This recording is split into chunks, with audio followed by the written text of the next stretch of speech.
What's up YouTube? Kevin Wolford123. This is going to be a really short video just to help a few people out there that may be looking for a controller for their new phone. Now, as you may have seen on adverts on the TV and stuff like that, and as you may have heard from me that I smashed my phone the other week, well, I got a new phone. I got Samsung Galaxy S7 Edge. Now, the S7 and the Edge are basically the same thing, but this has got the extra battery and the wider screen and a few extra features. But the main important thing is, I've got the VR headset for it, which is here. Oculus VR, which is great. And I really enjoy it. I really like it. I've got a bit sick with a couple of games because the way they move and make your head move really quickly. But anyway, so that's for another time. But if you want to use this, you need a controller to play some of the games, some of the horror games and that. Now, I spoke to Bangkok Ian, who's on YouTube, and he recommended the Steel Series controller. Now, I looked it up, and it was hard to find what controllers actually work with it. They recommended, this was back ages ago when it was like first released, so this is like a year ago, I think it was like the S6. They recommended the Moga power controller, the Steel Series controllers, and the official Samsung. Now, I thought about getting the Samsung one, but the cheapest you can get it is like 70 quid second hand, and that's a fucking piss take. The Steel Series is about 60 odd quid, roughly about 60 quid, 70 quid.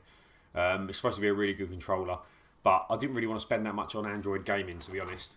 The worst thing is that the PlayStation 4 controllers are Bluetooth, but you can't connect them to the actual to the Android phone, the actual S7, whereas you used to be able to on the older handsets. So people wanted to go in and just jump in, plug in their PlayStation 4 controller and go gaming away. But it's not working. So what you need to do is buy a new control. And if you're after a cheap control that is actually pretty decent, this one actually works. This is the Moga Pro Power. I think it's £35 from Amazon UK. So if you're after one, I think in America you can pick this up for cheap, like $10 some places. I've read anyway. The little thing flips up like that. You can put your phone in it. It holds it sturdy. It's got a button on the bottom, A and B. Now, A mode doesn't work with the phone. You put A mode on, I think it finds it, but it won't pair. Put it on B, which is HID mode. I don't know what that means. But you put it in B, and it will connect, and you can control through the menus and play the games. Now, it works fine. What you want to know is the sticks are good. Sticks are responsive. They feel like Xbox 360 sticks. Triggers are nice, although they look cheap. They actually feel pretty decent. They've got some response to them. The bumpers are nice. The buttons are they're on the edge. They're clicky, but they're not super responsive that they bounce straight back up.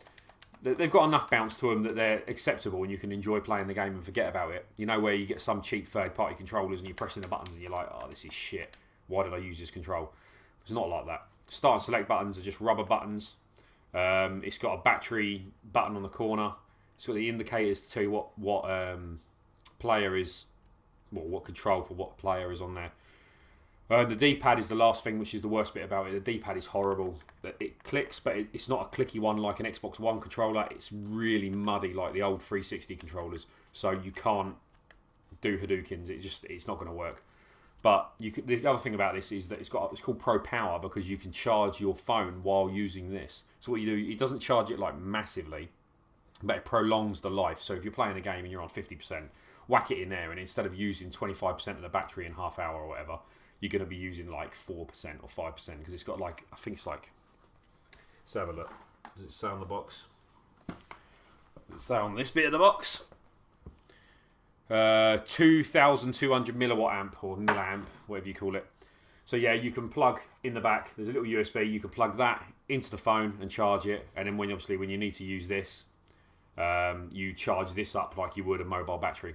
But anyway, that's it. So if you're after a handset to work with the 3D games, the virtual reality games, and a few games that are on Android, Moga Pro Power, and it works. So thanks for watching. See you in the next one.